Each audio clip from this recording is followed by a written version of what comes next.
IP Sharp was a fantastic experience. And those of us who were lucky enough to work there knew just how lucky we were at the time. It was a place of amazing talent. Our colleagues at IPSA became our friends, or more in some cases, and there were virtually limitless possibilities in an atmosphere of absolute trust and respect.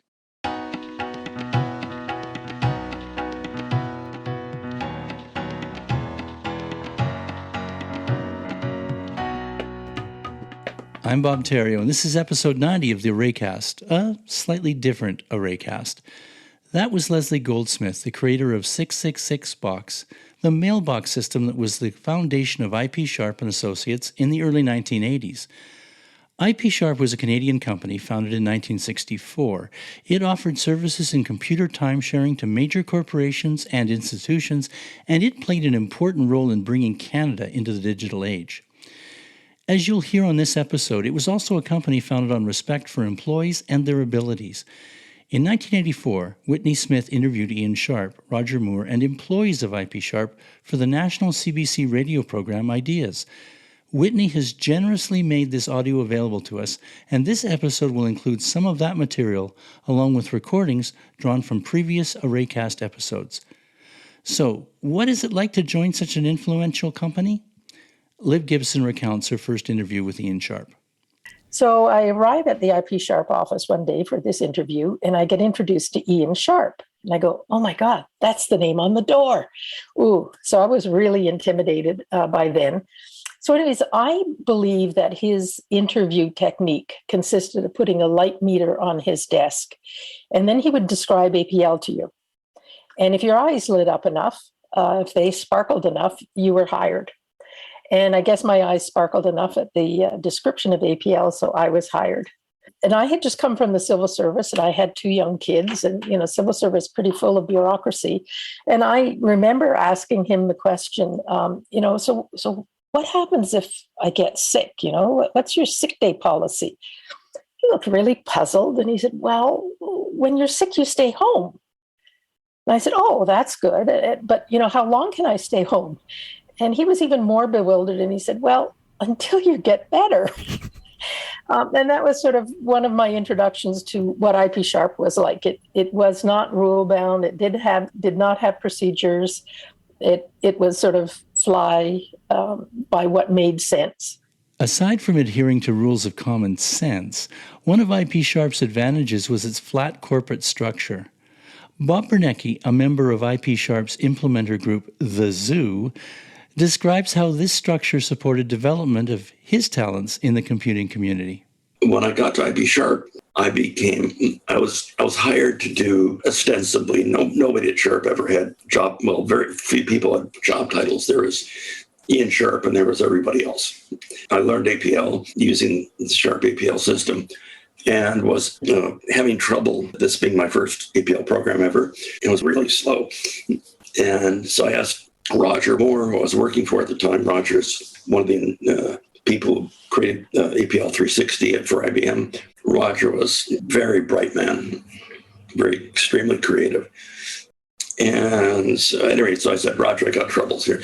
And we look at this thing, and we keep looking at, so he took a look at my program for a couple of minutes, and it's always stuck under this dyadic iota thing, set index of primitive.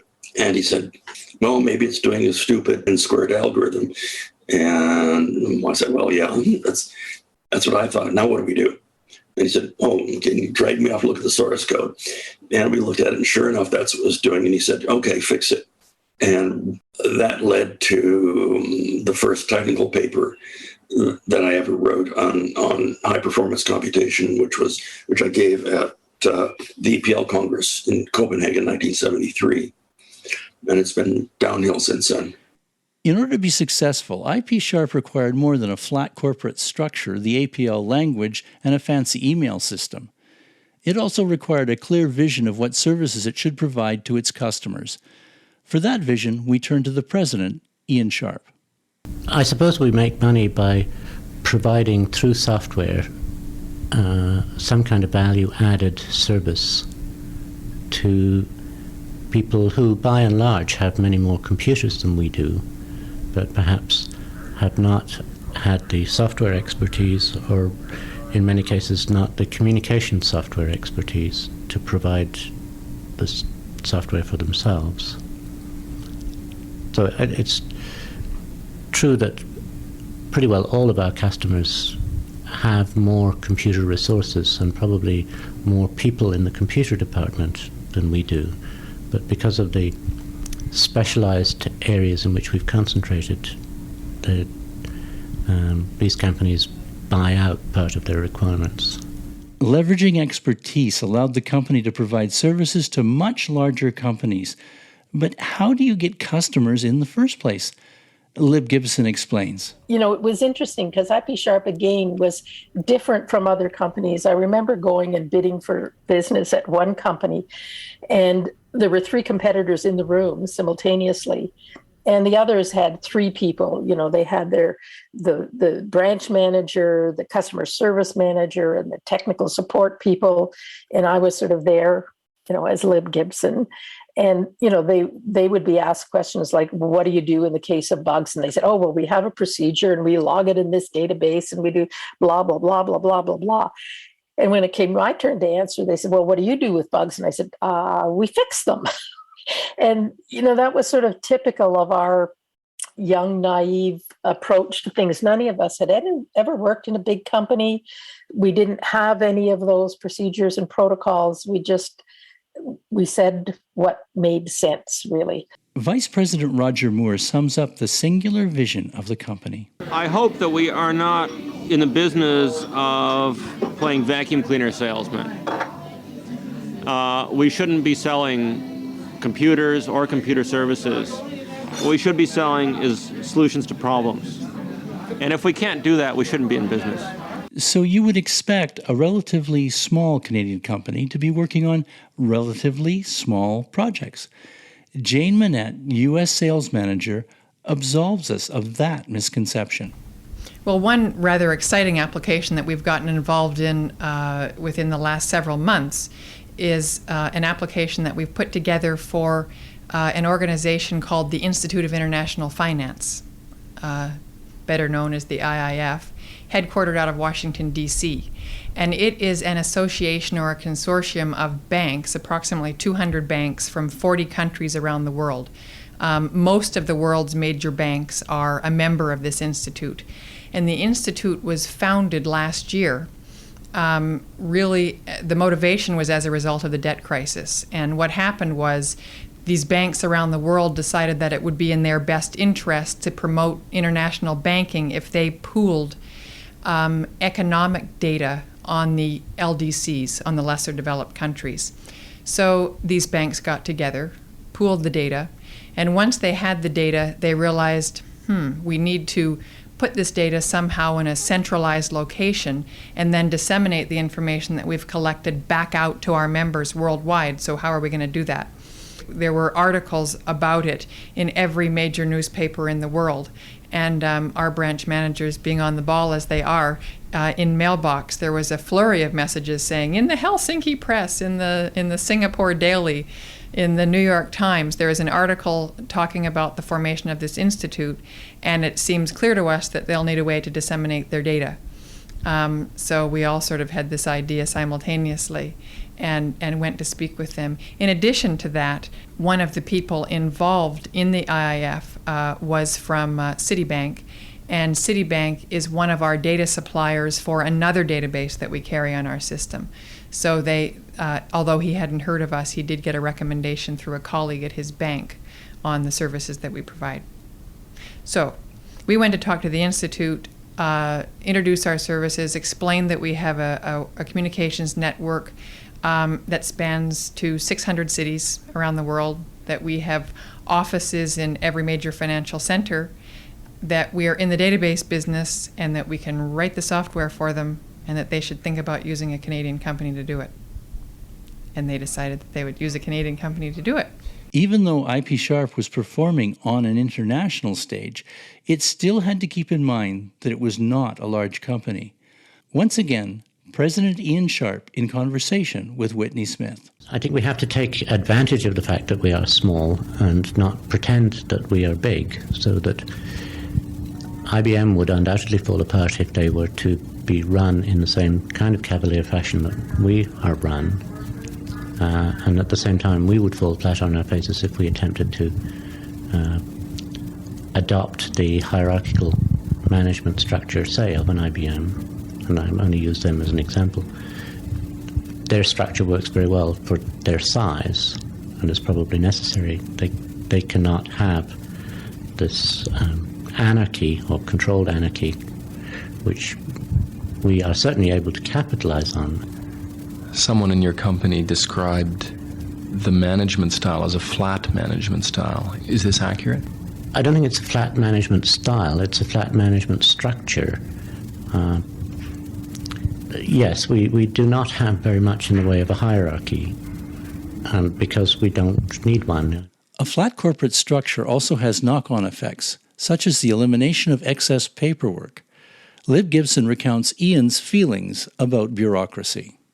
Well, he's a very non-bureaucratic person.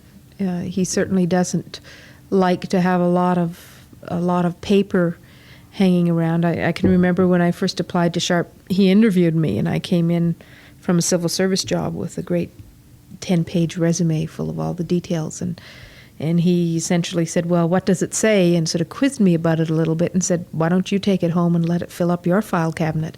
I don't want it in mine. And that sort of approach of not wanting to be bothered with layers of paper and layers of bureaucracy, just tell me quickly what it's about, and let me either think that the light meter is lit up and you're going to be an okay employee, or somehow there's a chemistry here, but don't fill me up with all kinds of pages of analytic facts. Avoiding bureaucracy allowed IP Sharp and Associates to focus on the people in the organization, which allows efficiencies. Bob Bernecki explains.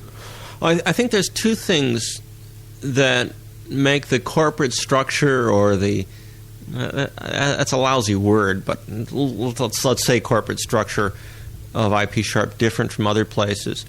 One is that it's extremely flat. There's not manager upon manager upon manager. For a long time, it was Ian and everyone else. Well, after the company got to have a couple hundred people on that sort of got impossible, and then it was Ian and maybe 20 other people and everybody else. And now there might be occasionally one more level in there, but it's basically a rather flat structure. And so what that means is that if problems develop, they tend to either get solved or they escalate rather rapidly and get solved rather rapidly. Ken Iverson, creator of APL and an employee at IP Sharp, relates a story that tells you a lot about Ian Sharp. Well, this of course is a story that's secondhand, so I can't really vouch for it, but I was told that some years ago that Ian Sharp was sitting around the London office after hours, about 6 o'clock, talking with one or two people, and the phone rang, and it was some customer who had run into some trouble in his programming and desperately needed some advice, which Ian was able to give him. And this man was so grateful, particularly since it was after hours, that he said how grateful he was, and said, "May I have your name?" And he said, "Yes, it's Ian Sharp." The man at the other end of the phone apparently thought this was just a nice joke. He happened to have the same name as the company, so he said, "It must be pretty nice to work for a company with the same name." And this would be a marvelous opportunity to really flatten him by saying, "Yes, I'm the president."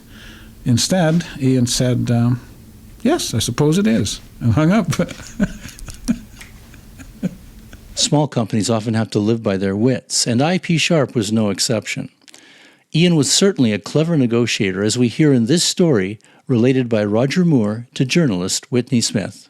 This actually occurred in 1969 when we were exploring our way to setting up one of the earlier time-sharing ventures in Canada. And Bell Canada was not at all familiar with these new computer service industries, which wanted to have large numbers of telephone lines installed and sometimes to strange places such as Ottawa, all the way to Ottawa. And so Ian always wanted to explore an opportunity, was wondering whether or not he could get any volume discount for having 30 lines and anything like this. And so we found that wasn't the case. And so, I mean, even if I put it right next to your exchange, you won't give me any discount just because I put it so conveniently close to you. No, sir, we don't do things that way. Very well, I'll put the computer on Ward's Island, out on the other side of Toronto Harbor, and your serviceman can take the ferry boat to get there. So what did they say to that? Well, the salesman sort of, no, same cost anywhere. That you can put it on the island if you wish. And about 2 months later, he got a phone call unofficially from some planning engineer in Bell Canada. Oh, Mr. Sharp, you weren't really planning to put the computer on the island. Some poor planning engineer in Bell Canada had been having to worry about how to get 60 pairs across Toronto Harbor to the island. A rule-bound enterprise like Bell Telephone probably had no idea how to deal with the agility of IP Sharp, and that sort of intelligence permeated the company. Arlene Azzarello and the Palo Alto crew witnessed Roger Moore's abilities firsthand. Roger has this incredible mind. In Palo Alto, we have what we call the R.D. Moore Insight and Recognition Memorial. And what that is a photograph of a chalkboard. The chalkboard in a state it was in when Roger came to visit us. The one and only time he has ever been in Palo Alto. He showed up with some members of his family and asked if he could come to our office, which we thought was rather interesting, since Roger is the vice president of the company. He wanted to know if it would be all right. And we come on over, Roger. We'll make a new pot of coffee. So he brought, his sister and I believe it was his brother, and he'd never been to the office. So we were sort of giving a 50-cent tour, and then Roger in turn was sort of explaining to his family, sort of what APL was kind of like and what the system was sort of like. And he sat down at a terminal and showed them some things. And our offices are all sort of spread out in this building, and we took him down to what we call the other end. And at the other end, there's this big green chalkboard. And there's all kinds of writing all over it. And Roger looked at it and he said, well, now there's an example of another language. That's an assembler language. And I couldn't begin to tell you what all this was about. It was a big series of statements. And he sort of paused for about what seemed like half a second and said, no, I think I do know what that is. That's the Boolean transpose algorithm that Larry Breed developed, 10 years ago. In fact, that's Larry's handwriting. Well, the fact of the matter, it was Larry's handwriting. And it was this algorithm. And Larry doesn't work for us. We were just stunned. How could he, that's the kind of, so Roger enjoys a great deal of respect in the company. He really makes things work. He's a terrific sense of humor. Whitney Smith questions Ian Sharp about the origins of the company culture. It's an old cliche about a company feeling like a family, but I do get that feeling around here. People are very social and relaxed. Do you have anything to say about that? I mean, has this been deliberate, or how has this come about, do you think? I don't think that there's anything deliberate about it. I think people just adopt a certain style and it becomes the company style, and you can't really change it. Where it comes from, who knows? Okay, I was just talking with Margaret Riley upstairs, and And we were talking about, I asked her, why are there so many women in high positions in this company?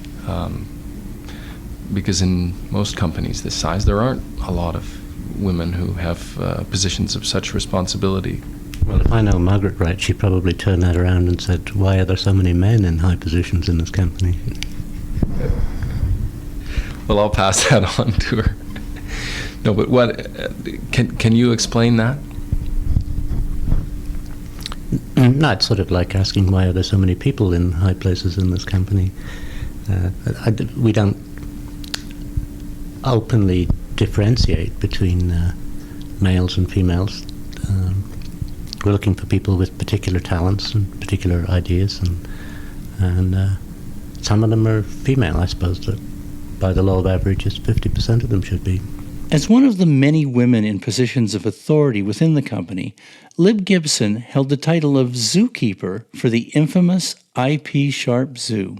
I don't know if you've ever heard the expression the zoo about IP Sharp. That was a systems development language implementer team at IP Sharp. And I was eventually put in charge of the zoo as well as the application software people in something called our software business unit. And, that was really terrifying. I was completely intimidated by all those people.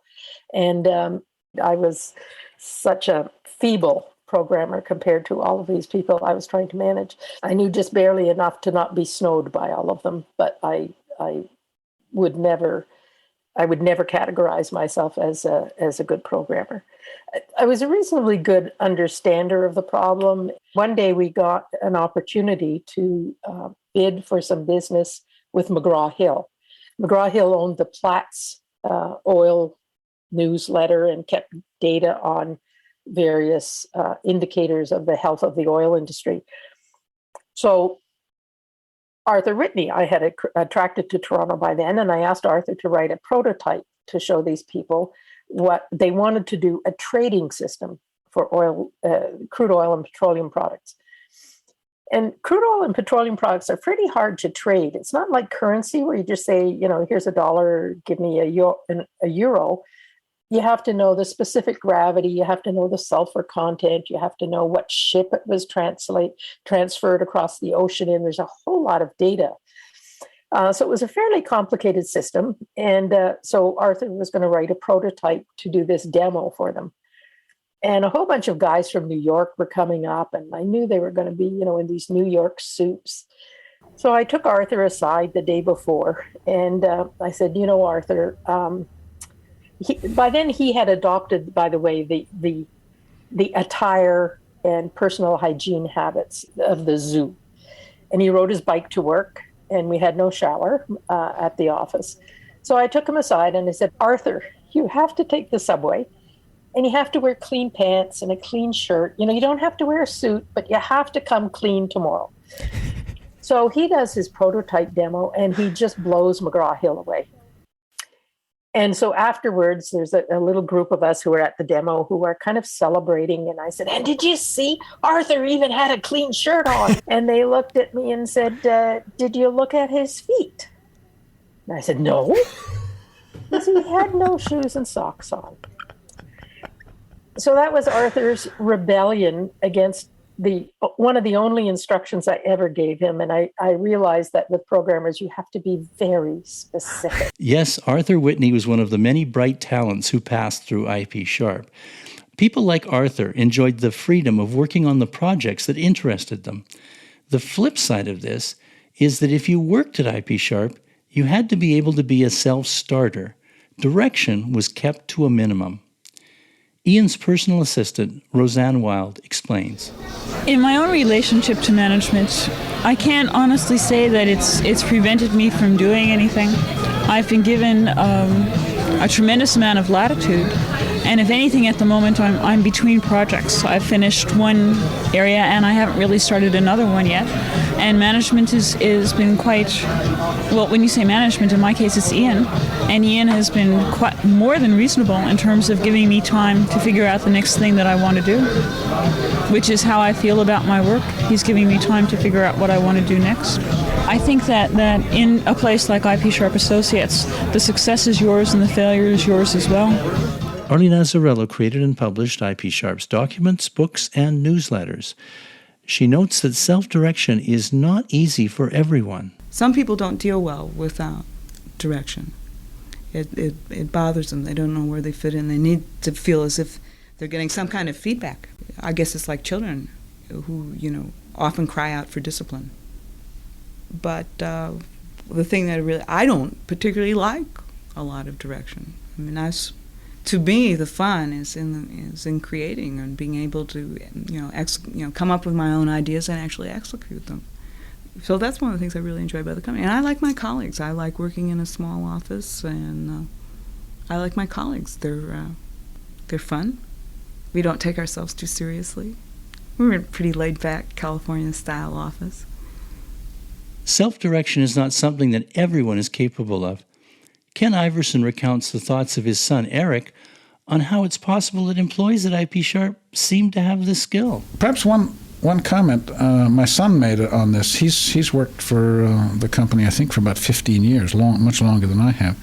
And one comment he made years ago, after I had visited here and been rather astonished by how free things were run, and I asked him, how is it possible to run a company with more or less people working on what they want to, more or less? And he said he thought that people selected themselves, that he had seen many people come and might be perfectly good people, but were not of the sort that were sort of self-starters and figure out for themselves what they want to make of this job. And that after a year or so, they would become so frustrated with, in effect, waiting for somebody to tell them what to do, that they would find something else. So that in a sense, as I suspect is true of any organization, it tends to select the people that fit into their way of doing things.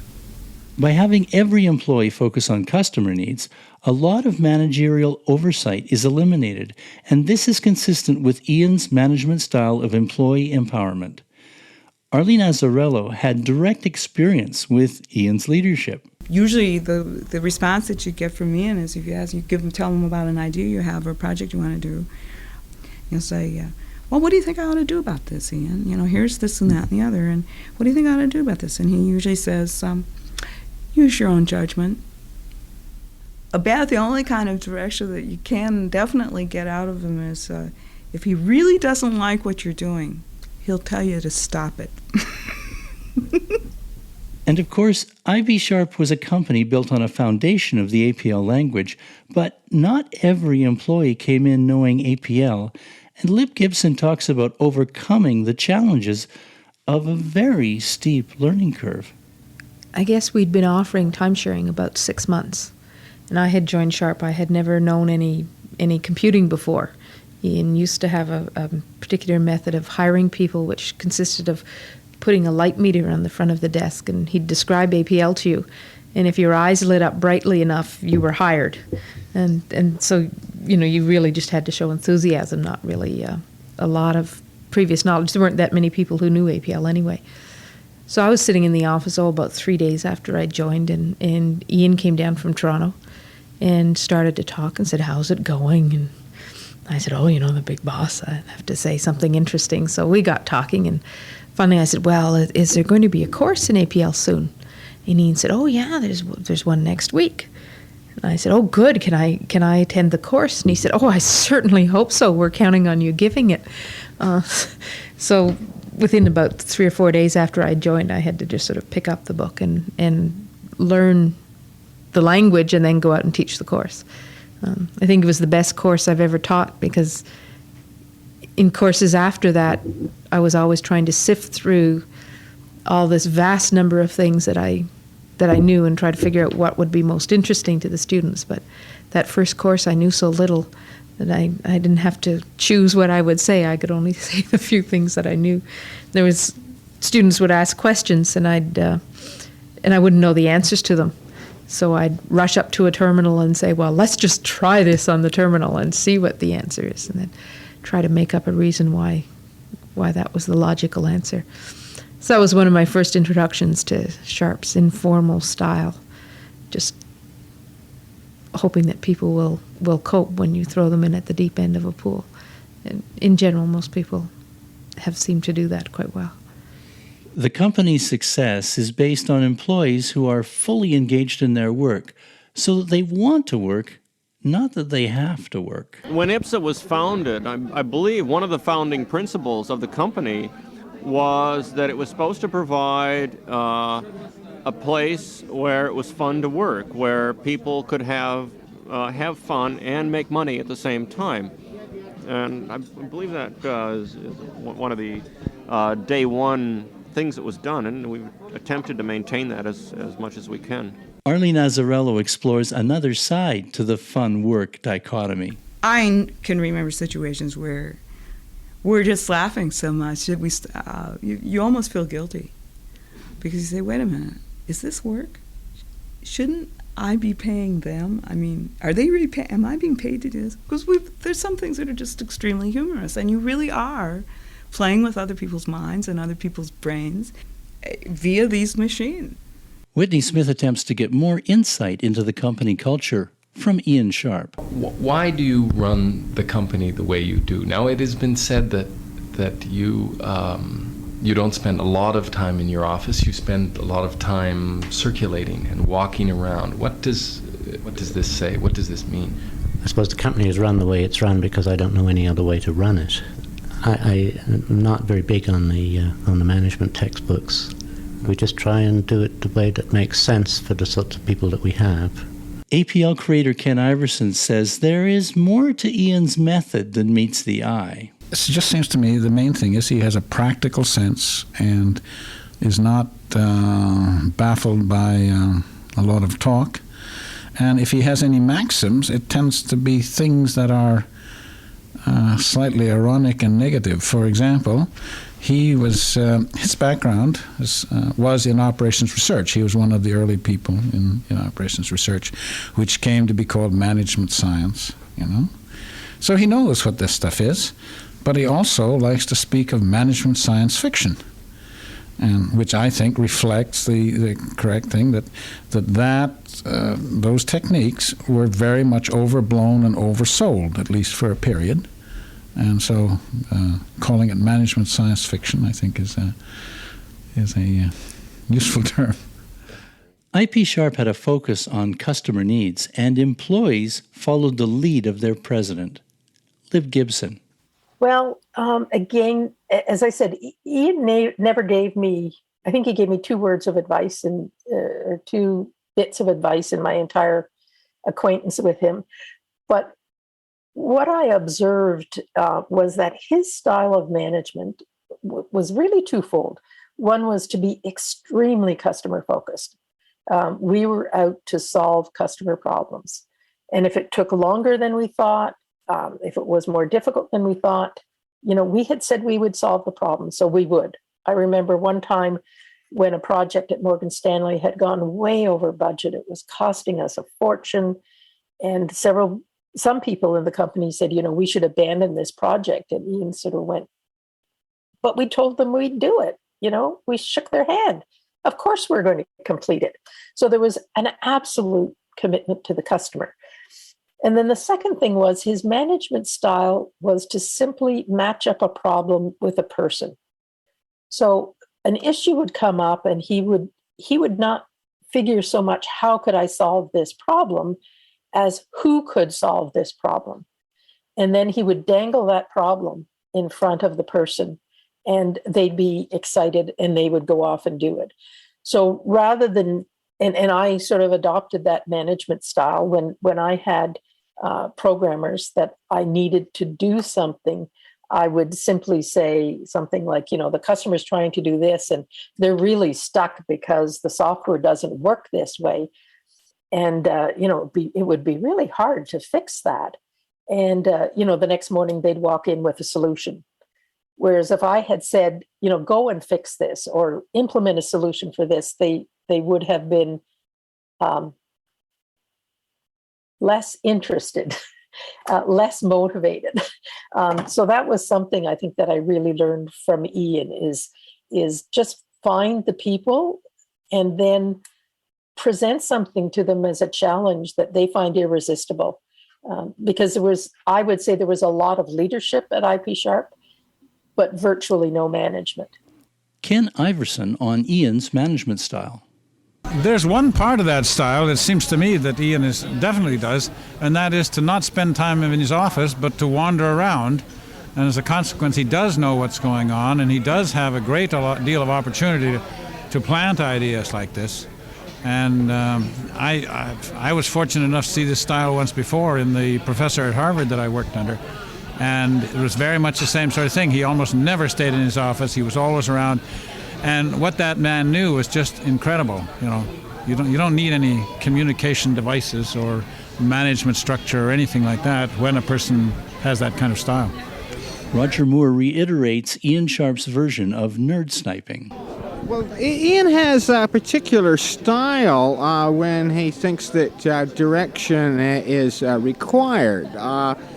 And it's very much a matter of suggestion. Ian would indicate to people he finds loitering in the 18th floor coffee room. Yesterday I was talking to this man who has this interesting problem or product, and Ian will spend 5 or 10 minutes relating what he learned the day before and inviting comments from people as to whether this thing, problem or what have you, is of interest to us. How would we use it? Is it something we wouldn't touch with a 10-foot pole?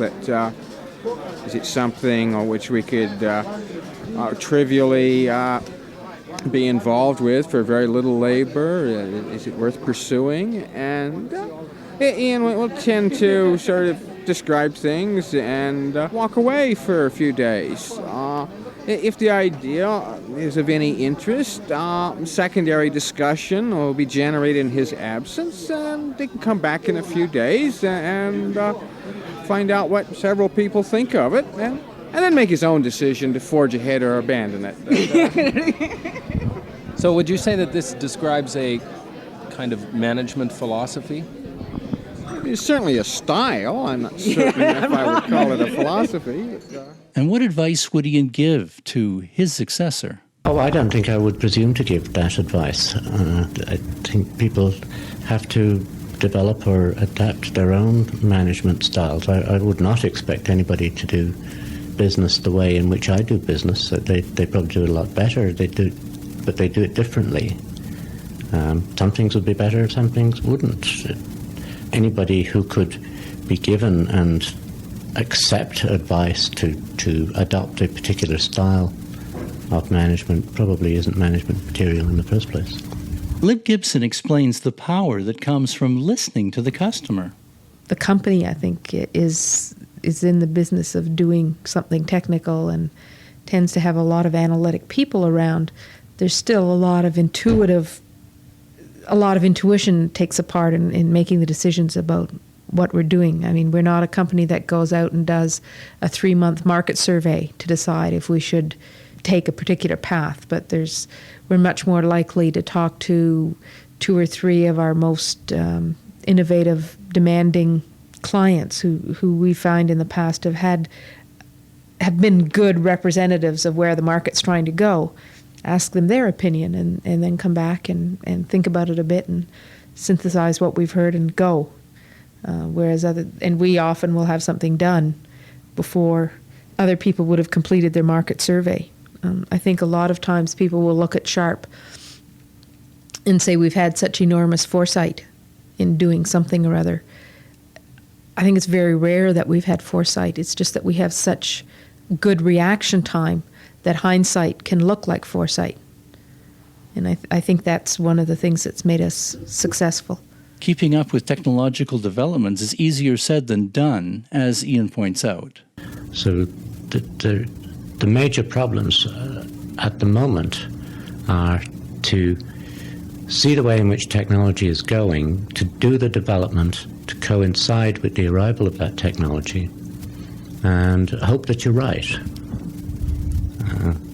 Now, the development cycle is getting longer, and the technology cycle is getting shorter. So it's becoming increasingly difficult to do these, to balance these things.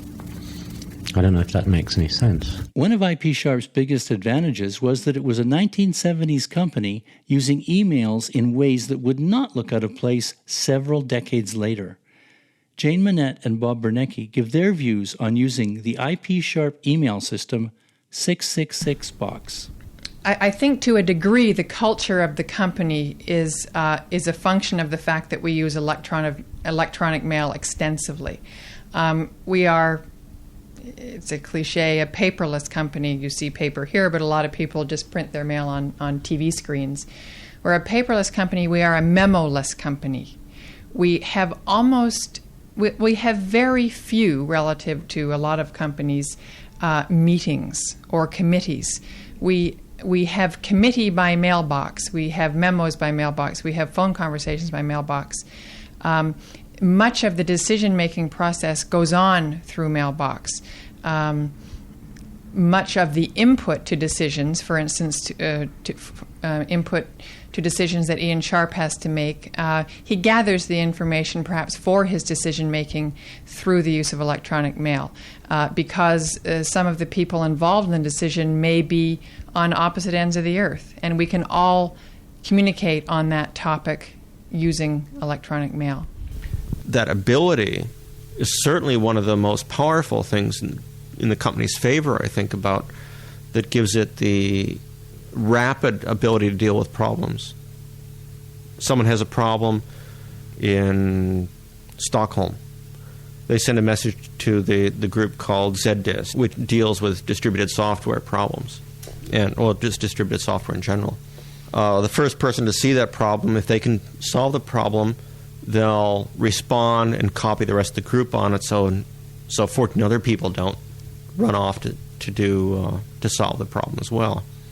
And what this means is that the problem gets solved rapidly, the user gets a response rapidly, and the problem is then discarded, or at least filed away for permanent responses if somebody else has the same problem.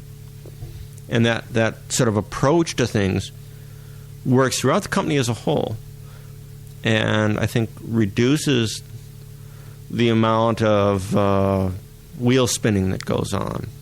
So it's worked very well. Along with advantages come disadvantages. Ian Sharp discusses the challenges of email with journalist Whitney Smith. The principal disadvantage is that it doesn't have a tone of voice, and there are some people who find it very difficult to use and who create the wrong impression by their inability to construct sentences. We find that people whose first language is not English do have more difficulty with it, because it's quite difficult to get a tone of voice. It's very difficult to project a tongue-in-cheek attitude, and the one thing that you can't do in the mailbox is smile. From some of the mailbox messages that I've read, though, I noticed that there are a lot of good writers in this company, or at least employees who've developed the craft of writing. That's probably true. People improve their communication skills because they have to. They find that they're misinterpreted. People who are too cryptic become more long-winded. People who are long-winded find that typing is such a pain that they become more cryptic. And people's style do change over time. There's no doubt about that. I don't think that we ever made any conscious decision to run the company by electronic mail. I think that happened of its own volition, and I think that's the way that customers view electronic mail too. A lot of them use it, but if you asked them if they used electronic mail, they would probably say, no, they don't. They just use the computer because it's there and because it's convenient. And probably the worst thing you can do in getting into electronic mail is to have this 1 to 2 year study of technologies that might be applicable, and then on some weird criterion make a decision to go this way or that way. It's just something which should grow in a company. It's like probably never make a decision to use HB pencils rather than pencils. Doesn't much matter what you do as long as you communicate. The originator of Box 666, Leslie Goldsmith, notes that email was not always accepted by the outside world. Certainly a challenge if electronic mail was foundational for your company. That, by the way, was a really, really hard thing to manage. You know, in the early to mid 70s, even in the late 70s, there were governments of various countries, Britain's a great example, the UK, where there were monopolies within the countries for controlling communication services. And this typically dated back to the 16th or 17th centuries. And in the case of Britain, the General Post Office, the GPO, had a monopolistic authority over anything that involved point-to-point communication. So where somebody was sending something to somebody else, whether that was by mail or by wireless or by telegraph or whatever. And so when email came out, the GPO insisted on regulating and preventing IP Sharp's use of electronic mail, and so did many countries in Europe.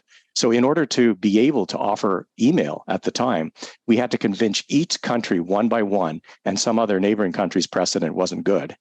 We had to convince each country that we weren't a threat to their monopoly. And in many cases, the argument, which was promulgated by Ian and by other locals, the backroom finessing that they managed to pull off, was based on the fact that in the end, we would be using telecommunications capabilities that they were, as a result of their monopoly, in charge of anyhow. So we weren't denying anyone anything. In the end, the services relied on existing services over which they unequivocally had control. But it was a real uphill battle. In some cases, we just used email behind the scenes, even if we said we weren't going to. Eventually, countries capitulated, and we had the generally accepted right to use it everywhere. But it was a hard slog. So we were definitely breaking new ground on many fronts at the time. And Ian was quite well known in the industry. He was a very, very good speaker. And he was funny and he was always on point.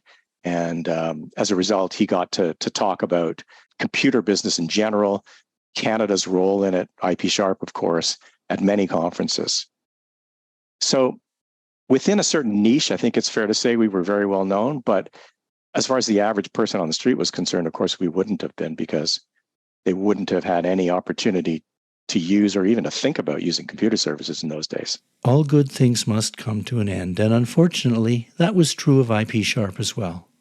For years, their niche had been supplying the features of personal computing on mainframe computers.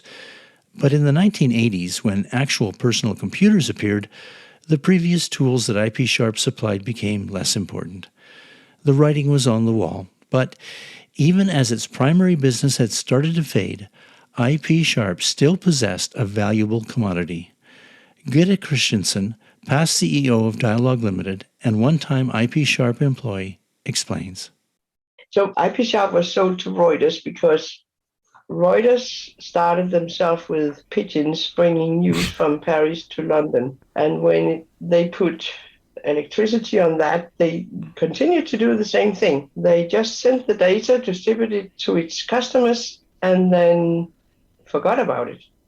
So by the time the PC personal computers had started to come out, and the financial analysts wanted to use the historical data to do trends and analysis and stuff like that.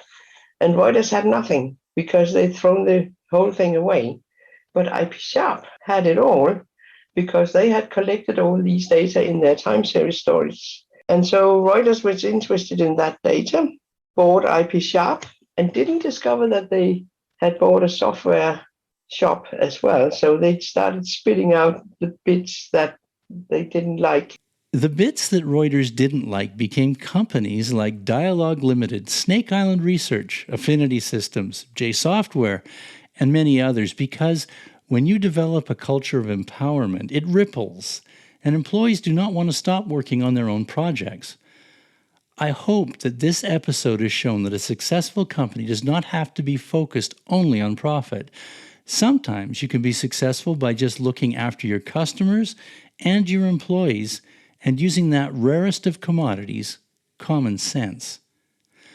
Thanks again to Whitney Smith for making his recordings available to us, and to Bob Bernecki for making us aware of those recordings.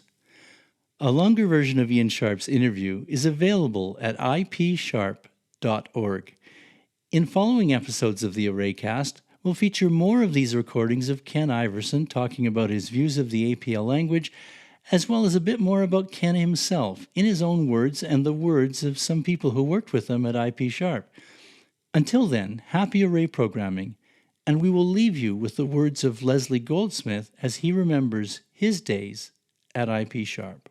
IP Sharp was a fantastic experience. And those of us who were lucky enough to work there knew just how lucky we were at the time. It was a place of amazing talent. Our colleagues at IPSA became our friends, or more in some cases, and there were virtually limitless possibilities in an atmosphere of absolute trust and respect.